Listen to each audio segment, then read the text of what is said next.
Welcome, seekers of truth and wisdom, to Soul Wisdom Transitions, where we embrace the magical dance between the mind, body, and spirit. This sacred space is dedicated to guiding you on a soulful journey of self-discovery, personal growth, and spiritual awakening. Get ready to harness the power within as we embark on a transformational odyssey towards a more enlightened and fulfilling experience.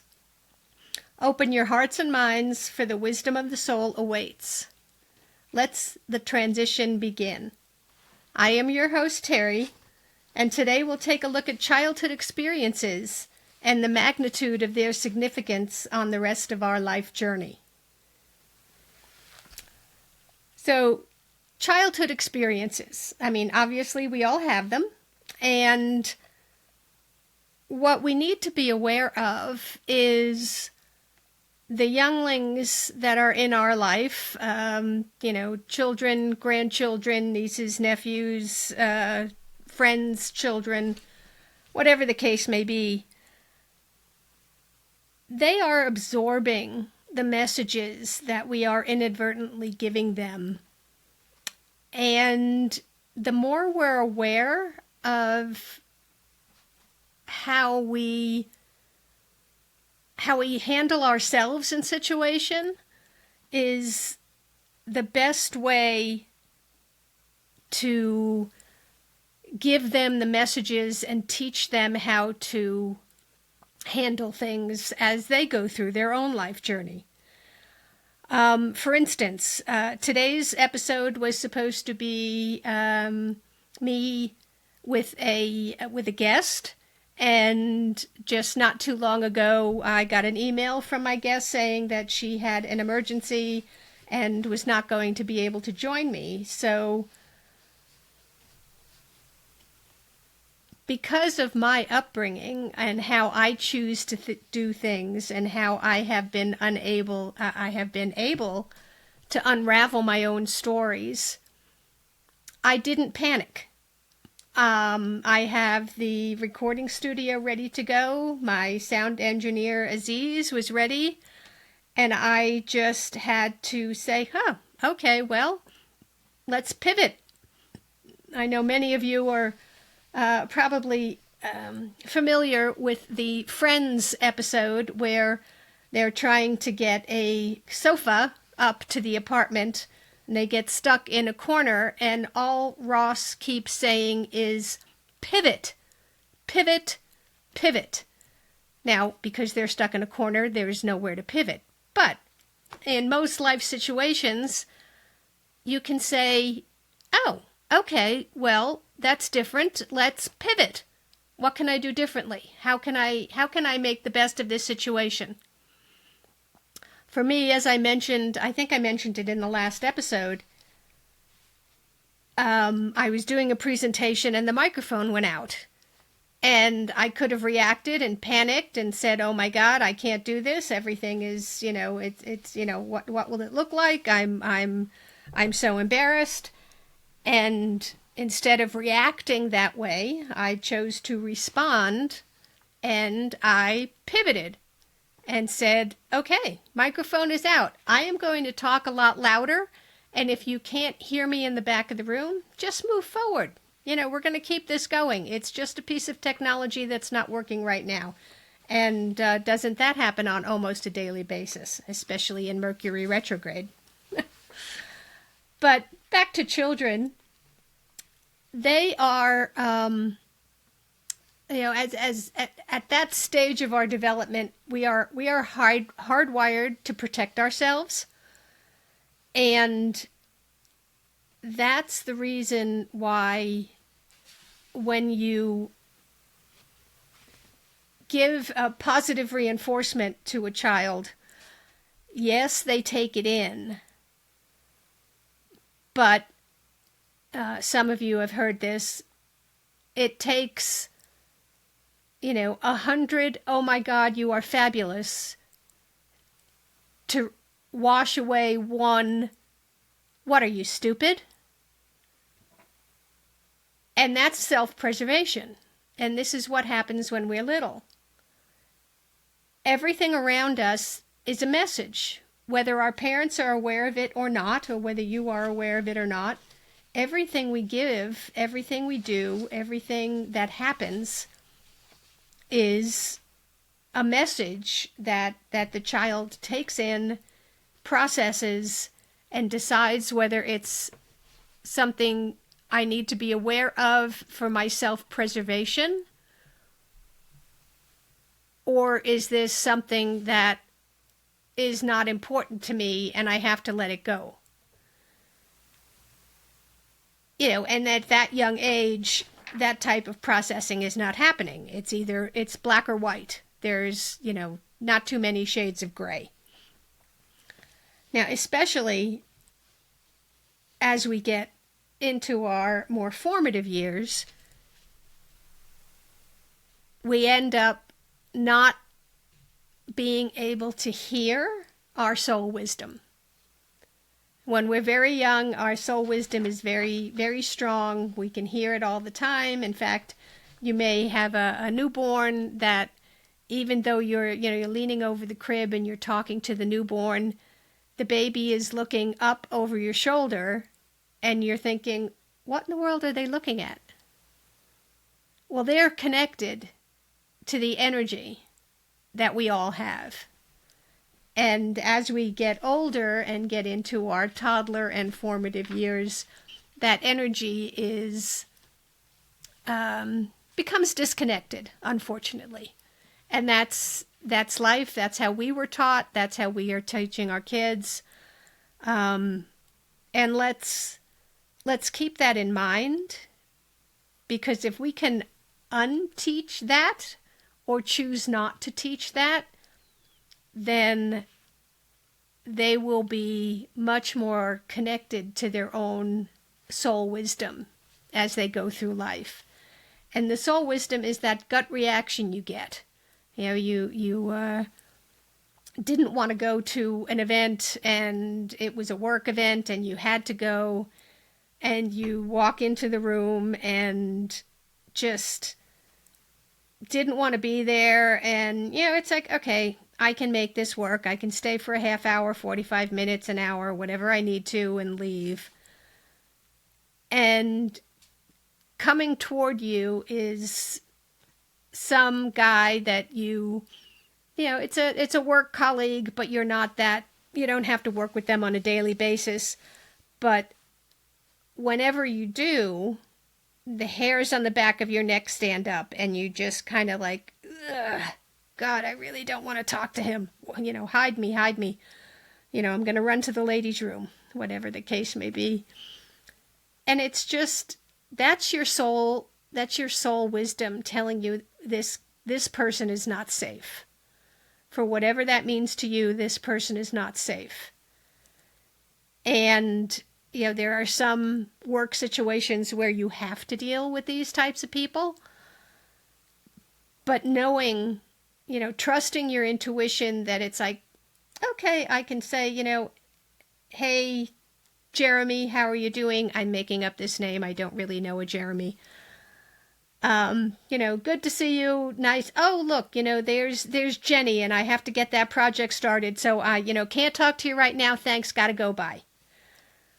So you're not a total jerk, but it's self-preservation. And we learn this as kids. And as the brain develops in younglings, that's when they tend to discount their soul connection, because self-preservation in whatever their real world environment looks like at this particular time in their life is more important. And they really need to take care of themselves, so they do what they have to. It could be that you're having a fight, a discussion, a heated discussion with your partner, and you're getting ready to leave the house in the heated discussion, and you can't find your daughter. And, where's your daughter? Where's your daughter? It's, you find her in the closet. She's playing in the closet. She's happy. She's fine. She's playing in the closet. But that was her form of self-preservation. All of this negative energy, all of this, the yelling and voices raised, and this is, I have to protect myself, so I'm going to go play in the closet.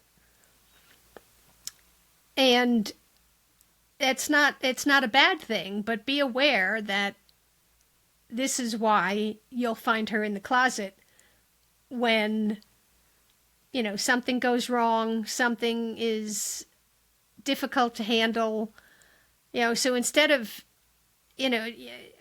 chastising her or yelling at her and, this is ridiculous, you can't be playing in the closet. Well, why not? Especially closets nowadays are a lot bigger than they were when I was little. And I used to play in my closet all the time. So just be aware that she's in there for a reason. And just, you can open the door and, hey, are you on an adventure? Are you hiding from the monsters, or, what are you doing in here? And it's like, oh, this is my castle, and I'm in here with my dolls, and we're planning on a tea party for tomorrow afternoon, and just be curious and help her understand that what's going on out in the living room with you and your partner does not impact the love you have for her and your first priority, which is always protecting her.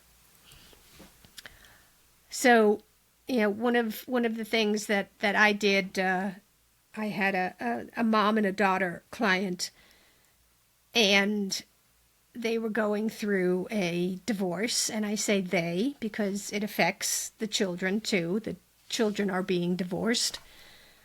And mom wanted to make sure she had a good connection or continued connection with her daughter because due to custody requirements, there were going to be times when she was going to have to be with her dad. And whenever mom got her back after the weekend, she, had a little sassy attitude and dad doesn't make me do this. And so the child was pitting mom against dad to take care of her own self-preservation. So one of the things that I did is I took the daughter and I put her up on my horse, bareback, and I had mom stand next to her.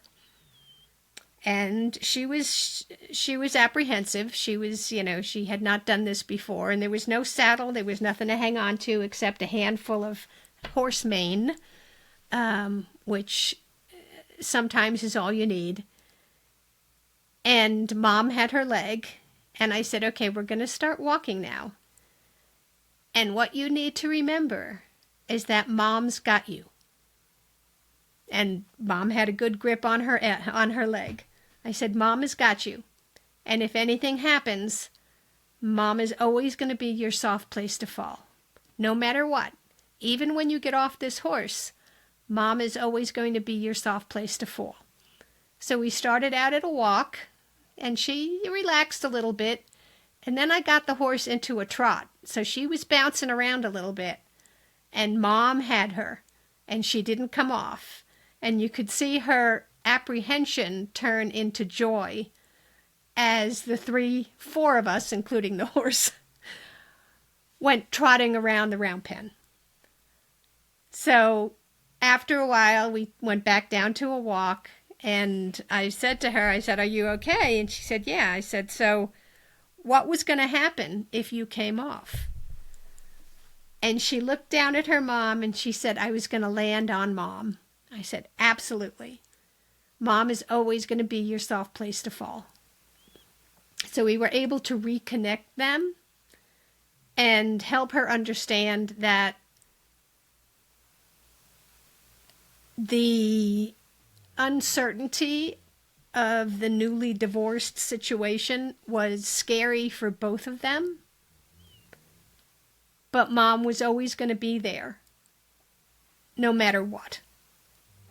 And that's something that we need to make sure our kids know is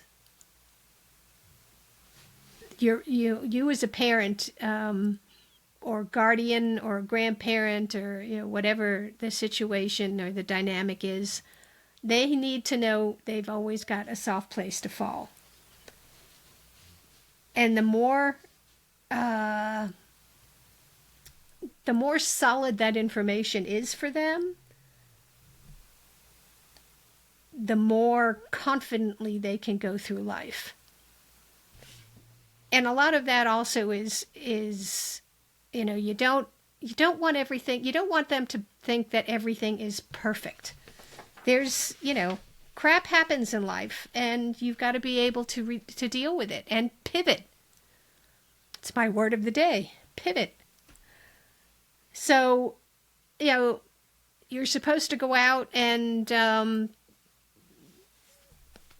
play outside and go for a nice long hike with Mom and the dog, and everything is great and wonderful, and you wake up and it's raining. Now, is your day ruined? Not completely. Is the day disappointing? Sure, a little bit disappointing. But it's not the end of the world.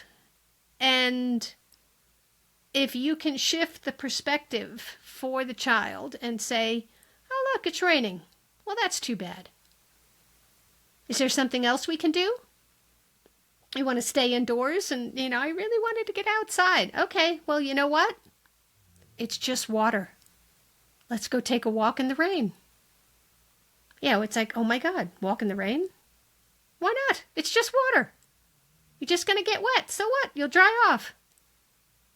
It's not the end of the world. Make the best of the situation. And if you can learn something from the unexpected turn of events, then it's not a complete failure. One of my favorite quotes, failure is not an option. It's a necessity. Without failure, you don't learn and grow. So were there times in your life that you had, opportunities to think of something differently than a complete failure? When I was recovering from my traumatic brain injury, there were many, many times when things didn't go the way I expected them to. And what was the best thing for me that got me through was my attitude. And instead of saying, oh my God, I'm broken, this is terrible, I'll never be, if I paid attention to what the doctors told me, I was never going to be as good as I was. And if you read my book, you'll know that I never thought I was very good in the first place.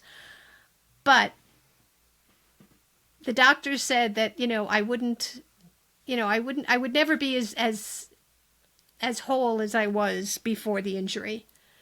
And I didn't believe them. And things went wrong. Things didn't happen. I couldn't do certain things. I got stuck. I got flustered. I got overwhelmed.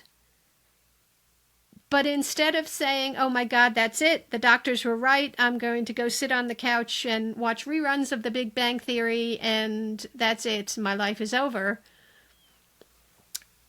Instead, I would just kind of sit there for a moment, take a breath, and say, well, that was different. That didn't work. What can I do? What else can I do to make that better? And sometimes you just had to laugh because, things went, pretty sideways fast. And that's okay.